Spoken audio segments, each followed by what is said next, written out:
미국 백악관이 긴급 성명을 발표했습니다. 이스라엘은 한국과의 방산협력을 지금 당장 중단하라. 전례 없는 요구에 중동 전역이 술렁였습니다. 하지만 이스라엘은 한 발짝도 물러서지 않았습니다. 왜 그들은 전통적 동맹국 미국이 아닌 한국을 선택했을까요? 이스라엘 국방수석 고문 요나탄 아미르의 한마디가 세계의 판을 바꿔놓습니다. 미국은 무기를 팔았고 한국은 생존을 설계했다. 그 한 줄이 중동 방어의 중심축을 통째로 흔들었습니다. 지금부터 그 숨겨진 이야기를 시작합니다. 그 전에 단 1초만 투자해 구독과 좋아요 부탁드립니다. 감사합니다.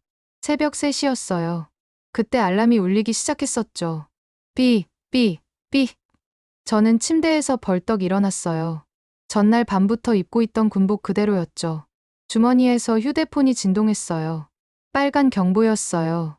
메시지를 읽어보지도 않았어요. 이미 무슨 뜻인지 알고 있었거든요. 군사 기지 복도를 뛰어갔어요. 불빛이 어둡고 공기에서는 커피, 땀, 그리고 두려움의 냄새가 났어요. 제 군화가 바닥을 세게 쳤어요. 쿵 통제실로 급하게 달려갔었죠. 문을 열었을 때 방 전체가 빨갛게 빛나고 있었어요. 모든 사람들이 소리를 지르고 있었어요. 컴퓨터들이 삐삐 울리고 있었고요. 벽에 있는 거대한 화면이 마치 불이 붙은 것 같았어요. 저는 그 자리에서 멈춰 섰어요. 화면에는 수십 개의 빨간 점들이 우리나라를 향해 움직이고 있었어요. 미사일인가요? 저는 물었어요. 북쪽에서 헤즈볼라예요. 누군가 말했어요. 남쪽에서 하마스예요. 다른 사람이 말했어요. 그리고 보세요. 일부는 바다에서 오고 있어요. 예멘이에요. 세 번째 사람이 덧붙였어요. 단 하나의 적이 아니었어요. 모든 적들이 한꺼번에 공격하고 있었어요. 이건 전면 공격이에요. 저는 속삭였어요. 하나급 장교가 화면을 가리키면서 말했어요. 선생님, 이건 삼축 동시 공격이에요. 그들이 서로 협력하고 있어요. 제 손이 차갑게 식었어요. 저는 이스라엘의 아이언돔 방어 시스템을 10년 넘게 연구해왔어요. 그것이 제 인생의 작품이었어요. 우리의 방패이자 자랑이었죠. 모든 사람들이 그것이 뚫을 수 없다고 믿고 있었어요. 그런데 오늘 밤, 그것이 전례 없이 시험받고 있었어요. 화면이 계속 깜빡였어요. 미사일 접근 중, 미사일 접근 중, 미사일 접근 중. 저는 수석 엔지니어를 돌아봤어요. 그는 유령을 본 것처럼 창백해 보였어요. 요격률이 어떻게 되나요? 저는 물었어요. 그는 망설였어요. 그리고 조용한 목소리로 말했어요. 겨우 60%예요. 저는 얼어붙었어요. 아니요. 그럴 리가 없어요. 90%여야 해요. 최소한 90%는 되어야 한다고요. 그는 고개를 저었어요. 이것들은 일반 로켓이 아니에요. 미끼를 사용하고 있어요. 일부는 공중에서 갈라져요. 다른 것들은 가짜 신호 속에 숨어 있고요. 레이더를 속이고 있어요. 화면에서 빨간 점 3개가 뚫고 지나갔어요. 그 다음 5개, 그 다음 10개. 목표 아슈켈론시, 민간 지역. 제 심장이 철렁했어요. 이럴 수가 없어요. 저는 속삭였어요. 하지만 일어나고 있었어요. 그리고 더 나빠지고 있었죠. 5분도 안 되어서 40개가 넘는 미사일이 뚫고 들어왔어요. 일부는 집을 맞췄어요. 하나는 병원을 맞췄어요. 또 다른 하나는 학교 버스 차고를 맞췄어요. 밖에서 사이렌이 울려댔어요. 방 곳곳에 화면에 뉴스 알림이 떴어요. 사상자 확인됨. 저는 테이블 가장자리를 너무 세게 잡아서 손가락 관절이 하얗게 되었어요. 이 시스템을 만든 건 저예요. 저는 생각했어요. 저는 그것을 믿었어요. 우리 모두 그랬어요. 방을 둘러봤어요. 모든 사람들이 열심히 일하고 있었어요. 타이핑하고, 전화하고, 스캔하고 하지만 그들의 눈이 진실을 말해주고 있었어요. 그들은 두려워했어요. 저도 마찬가지였고요. 그날 밤, 저희는 통제실에서 몇 시간을 보냈어요. 끝났다고 생각할 때마다 더 많은 미사일이 왔어요.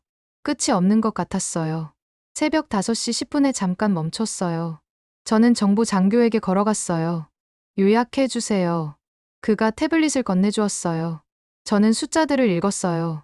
들어온 미사일 142발, 요격된 83발, 돌파 59발. 59발의 미사일이 우리 아이언돔을 뚫고 지나갔어요. 59번의 실패, 부끄러워해야 할 59가지 이유. 저는 보고서의 마지막 페이지를 봤어요. 한 줄만 적혀 있었어요. 현재 시스템은 다축, 다방식 위협을 처리할 수 없음. 제 가슴이 답답했어요. 아내를 생각했어요. 아이들도요. 그들은 텔아비브에 있었어요. 만약 무언가가 그들을 맞췄다면 자녀가 다시는 깨어나지 못할 거라는 걸 알게 될 부모들을 생각했어요. 숨이 쉬어지지 않았어요. 이건 제 잘못이에요. 저는 생각했어요. 저는 그들에게 준비가 되었다고 말했어요. 아이언 돔으로 충분하다고 말했어요. 그날 밤, 제 마음속 무언가가 부서졌어요. 이제 더 이상 무기나 방어에 관한 것이 아니었어요. 사람에 관한 것이었어요. 생명에 관한 것이었어요. 빨리 행동해야 한다는 걸 알았어요. 업그레이드를 기다릴 수 없었어요. 도움을 기다릴 수도 없었어요. 하지만 어디로 가야 할지 모르겠었어요. 무엇이 이걸 고칠 수 있을지 모르겠었어요. 그때 누군가가 제 어깨를 톡톡 쳤어요. 선생님, 젊은 장교가 말했어요. 이걸 보셔야 할 것 같아요. 그는 얇은 폴더를 건네주었어요. 앞면에 이렇게 적혀 있었어요. K-Defense 한국의 새로운 하늘 방패 시스템. 저는 그를 혼란스럽게 바라봤어요. 한국, 정말이에요? 그는 고개를 끄덕였어요. 이상하게 들린다는 거 알아요. 하지만 숫자들이 유망해 보여요. 저는 눈살을 찌푸렸어요. 한국은 제 관심사에도 없었어요. 그들은 전통적인 파트너도 아니었어요. 미국이나 프랑스 같은 나라가 아니었죠. 하지만 저는 그 폴더를 던져버리지 않았어요. 손에 들고 있었어요. 그리고 마음 깊숙한 곳에서 작은 목소리가 말했어요. 만약, 혹시 만약, 답이 그 안에 있다면? 다음 날 아침, 저는 가슴에 돌덩이가 앉아 있는 것 같은 기분으로 작전 회의실에 들어갔어요. 거의 잠을 못 잤었어요. 제 머릿속에는 계속해서 끔찍한 장면들이 재생되고 있었어요. 폭발들, 비명을 지르는 사이렌들, 대피소로 뛰어가는 아이들, 그리고 화면에서 깜빡이는 빨간 점들. 전날 밤 너무 많은 미사일이 우리 방어망을 뚫고 지나갔었어요. 너무 많은 생명이 잃어졌어요. 저는 회의실을 둘러봤어요. 총리가 긴 테이블 맨 끝에 앉아 있었어요. 국방장관이 그 옆에 있었고요. 다른 군 장성들과 고문들이 이미 자리에 앉아 있었는데 대부분 피곤한 눈빛과 굳게 담은 턱으로 커피를 마시고 있었어요. 긴장감이 진했어요. 폭발 후의 연기 같았어요. 저는 일어났어요. 다리가 뻣뻣한 느낌이었어요. 도움이 필요해요. 저는 간단하게 말했어요. 몇 개의 고개가 돌아왔어요. 몇 개의 눈썹이 올라갔어요. 솔직하게 말씀드리고 있어요. 저는 덧붙였어요. 더 이상 혼자서는 할 수 없어요. 아이언 돔만으로는 충분하지 않아요. 아무도 반박하지 않았어요. 하지만 아무도 해결책을 제시하지도 않았어요. 그래서 위기 상황에서 항상 하던 대로 했어요. 미국에 전화했어요. 패트리어트 미사일 배터리를 더 많이 요청했어요. 사드 시스템에 대해서도 물어봤어요. 속도를 높이기 위해 추가 비용을 지불하겠다고도 제안했어요. 하지만 답은 빨리 왔어요. 너무 빨리요. 죄송합니다. 그들이 말했어요. 우리 물량이 우크라이나와 대만에 묶여 있어요. 최소 12개월은 기다려야 할 거예요. 1년이요. 저는 테이블을 손으로 치며 소리쳤어요. 하루도 없다고요. 모든 사람이 조용했어요. 심지어 총리도 충격받은 표정이었어요. 우리는 시간이 부족했어요. 그리고 선택지도요. 그때 예상치 못한 일이 일어났어요. 회의실 가장자리에 있던 젊은 장교가 아마 20대일 거예요. 천천히 일어나서 손에 든 폴더를 들어 올렸어요. 선생님, 그가 말했어요. 이걸 보셔야 할 것 같아요. 한국에서 온 자료예요. 저는 눈을 깜빡였어요. 한국? 저는 거의 웃으면서 물었어요. 정말이에요? 그 장교는 긴장해 보였지만 고개를 끄덕였어요. 네, 선생님. 저는 크게 한숨을 쉬며 그에게서 파일을 받으러 걸어갔어요. 얇았어요. 몇 페이지뿐이었고 표지에는 제가 알지 못하는 로고가 있었어요. 별 관심 없이 펼쳐봤어요. 아마 그냥 또 다른 판매 제안서일 거라고 생각했거든요. 하지만 첫 페이지의 제목을 봤을 때 K-스카이 실드 실제 전투 조건에서 85% 요격률? 저는 멈췄어요. 85%? 그건 우리의 현재 60%보다 훨씬 나았어요. 심지어 일부 미국 시스템들이 약속하는 것보다도 나았어요. 계속 읽었어요. 예상 배송 시간 3개월. 저는 눈살을 찌푸렸어요. 3개월. 12개월이 아니고 더 읽어봤어요. 내우성, 고속 레이더, 이동식 발사 플랫폼, AI 지원 추적. 모든 게 너무 좋아서 믿기 어려웠어요. 저는 다시 회의실을 돌아봤어요. 여기 계신 분 중에 한국이 우리가 수십 년간 신뢰해온 시스템보다 우리를 더 잘 보호할 수 있다고 진지하게 생각하시는 분 계세요? 저는 자신감 있게 들리려고 애쓰며 물었어요. 아무도 대답하지 않았어요. 그래서 제가 대신 대답했어요. 저는 그렇게 생각하지 않아요. 우리는 한국에서 시스템을 산 적이 없어요. 그들은 우리가 직면하는 이런 일상적인 미사일 위협과 싸워본 적이 없어요. 지속적인 공격하에서 사는 게 어떤 건지 모르죠. 그리고 솔직히 말해서 우리가 그들을 신뢰할 수 있는지도 모르겠어요. 저는 폴더를 테이블 위에 떨어뜨렸어요. 그날 저녁 사무실로 돌아가서 혼자 앉아 있었어요. 벽시계의 부드러운 째깍 소리 외에는 조용했어요. 한국 폴더가 여전히 테이블 위에 있었어요. 제 손에서 불과 몇 센티미터 떨어진 곳에요. 다시 집어들고 싶지 않았어요. 하지만 시선이 계속 그쪽으로 향했어요. 85%, 3개월. 큰 차이였어요. 구원받을 수 있는 생명들을 의미할 수도 있었어요. 하지만 여전히 한국? 왜 그게 저를 망설이게 하는 걸까요? 미사일 전쟁에서의 경험 부족 때문일까요? 아니면 다른 무언가 더 깊은 것, 제 자존심 같은 것 때문일까요? 저는 뉴스를 켰어요. 또 사이렌, 또 로켓, 아슈켈론, 스데롯, 텔아비브, 또 다른 공격이 시작되었어요. 저는 화면을 바라봤어요. 생방송 뉴스를 통해 경보 소리를 들을 수 있었어요. 그리고 다시 한번 모든 미사일이 막히지는 않았어요. 아이언돔이 최선을 다하고 있었지만 압도당하고 있었어요. 레이더가 모든 것을 추적할 수 없었어요. 또 다른 학교가 맞았어요. 또 다른 가족이 산산조각 났어요. 제 손이 살짝 떨렸어요. 저는 한국 폴더를 다시 집어들었어요. 요약 페이지를 다시 읽었어요. 화려한 말들로 가득하지 않았어요. 그냥 사실들이었어요. 이동식 발사대, AI 레이더, 실제 전투 결과, 전천후 작전, 빠른 배치, 85% 입증된 성공률. 제 가슴이 조여왔어요. 만약 우리가 잘못된 곳에서 답을 찾고 있었다면? 만약 우리의 자존심이 우리를 눈멀게 했다면? 저는 노트북을 열고 파일을 건네준 젊은 장교에게 빠른 메시지를 보냈어요. 더 많은 정보가 필요해요. K-스카이 실드에 대해 갖고 있는 모든 것을요. 그들 팀과 통화를 설정해주세요. 그는 거의 즉시 답장했어요. 이미 준비되어 있습니다, 선생님. 한국에서 필요하다면 실시간 시연을 해줄 수 있다고 했어요. 저는 의자에 등을 기댔어요. 이제 방이 어두웠어요. 창밖으로 텔아비브의 불빛을 볼 수 있었어요. 제 가족이 저 어딘가에 있었어요. 제 아이들, 제 이웃들, 제 병사들. 그들을 생각했어요.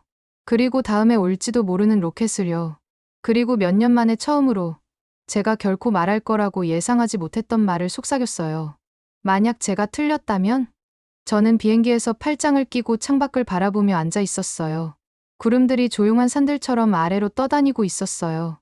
엔진이 꾸준히 윙윙거렸어요. 하지만 제 머릿속은 모든 게 시끄러웠어요. 저는 한국으로 가고 있었어요.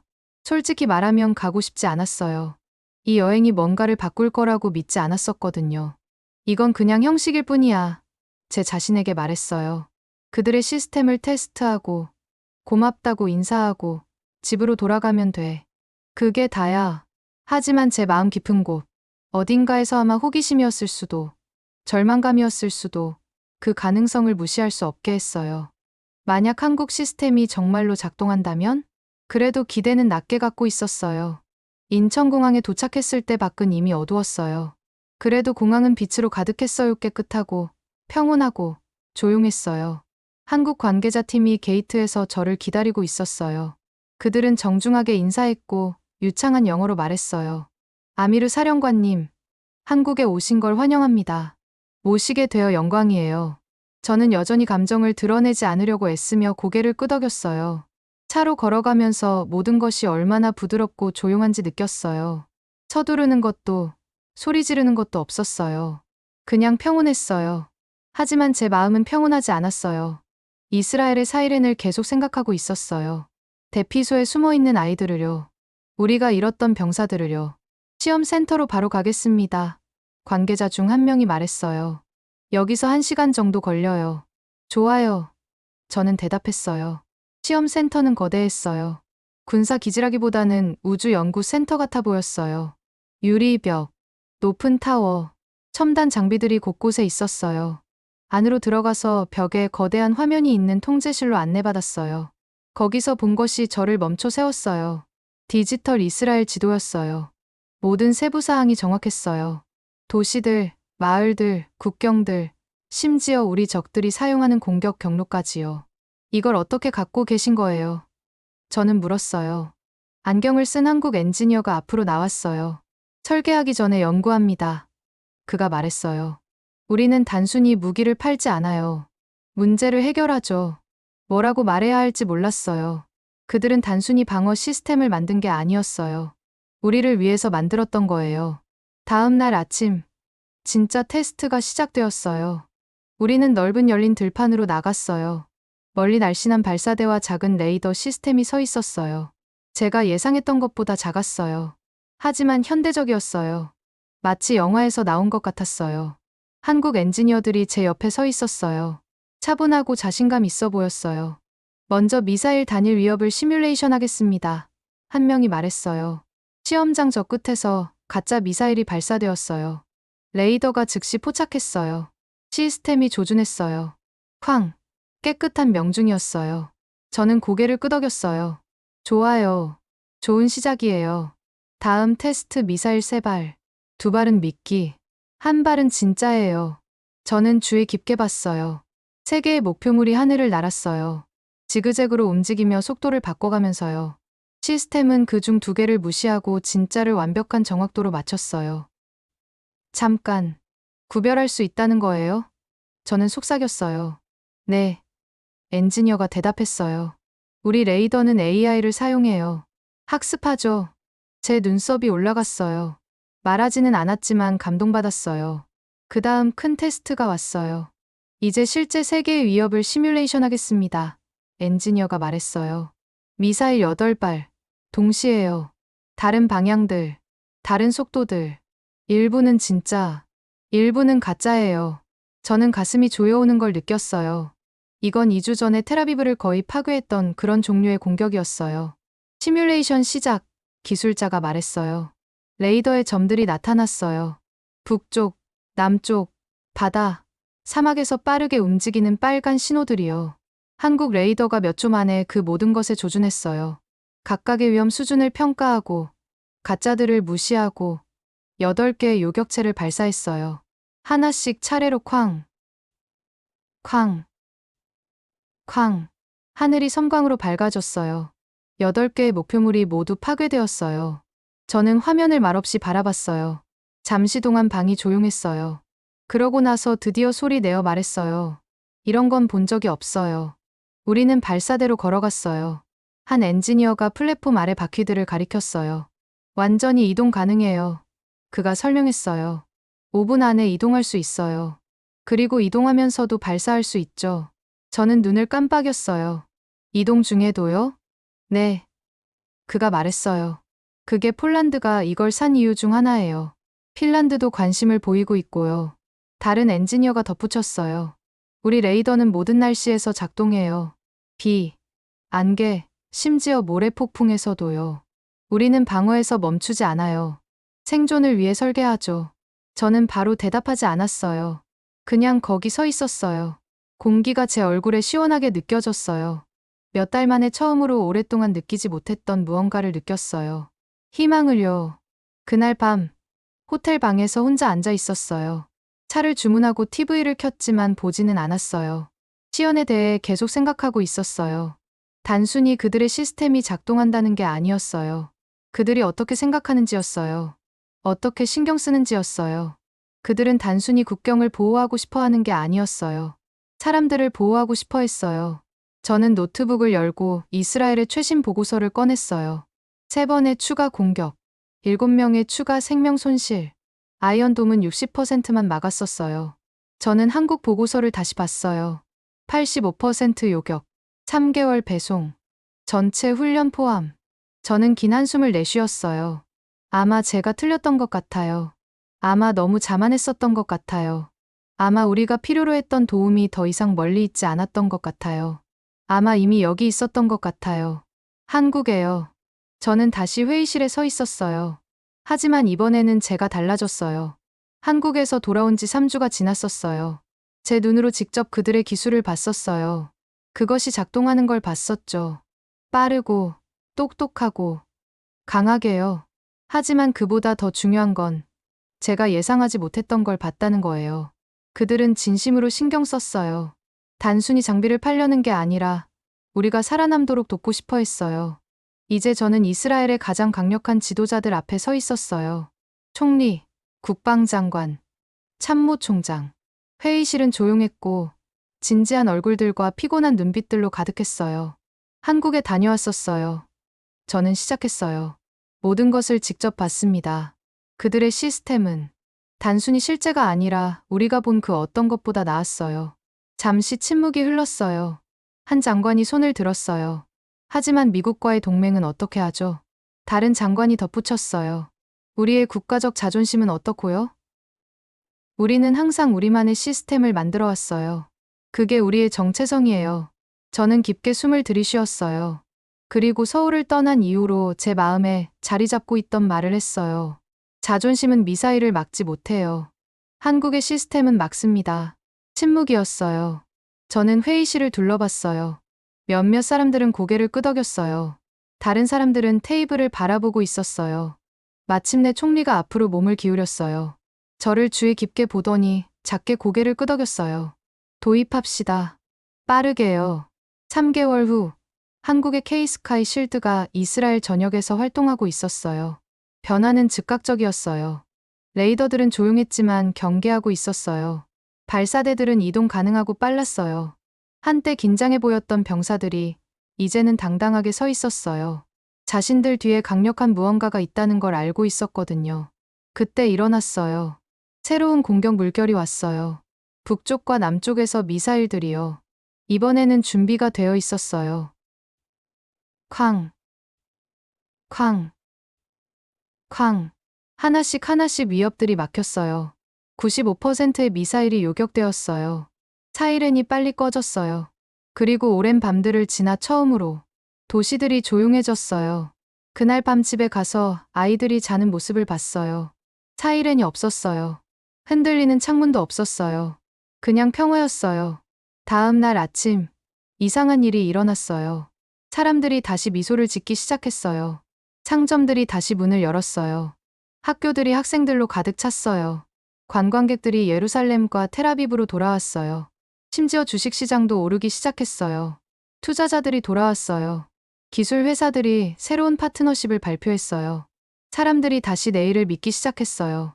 일주일 후 베르세바의 한 학교를 방문했어요. 교장 선생님이 학생들에게 몇 마디 해달라고 부탁했어요. 여러분과 같은 200명의 중학생들 앞에 서 있었어요.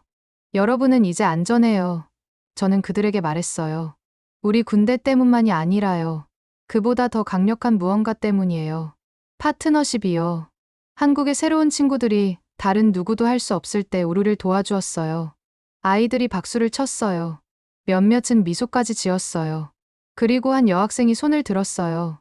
왜 그들이 우리를 도와준 거예요? 그녀가 물었어요. 그들은 그렇게 멀리 살고 있는데요. 저는 미소를 지었어요. 때로는 가장 좋은 친구들이 전혀 예상하지 못했던 사람들이거든요. 나중에 앉아서 모든 것을 책으로 쓰기 시작했어요. 미래의 지도자들이 진실을 알기를 원했어요. 기술에 대해, 자존심에 대해, 그리고 용기에 대해요. 마지막 페이지에 이렇게 썼어요. 우리는 한때 힘이 자존심이라고 생각했었어요. 하지만 진정한 힘은 언제 도움을 요청해야 하는지 아는 것이에요. 그리고 그 도움은 우리가 예상하지 못했던 곳에서 왔어요. 한국에서요. 사람들은 종종 제가 예전 아이언돔이 그리운지 물어봐요. 저는 이렇게 말해요. 우리가 만든 것을 자랑스러워해요. 하지만 우리가 배운 것을 더욱 자랑스러워해요. 이 이야기는 전쟁에 관한 것만이 아니에요.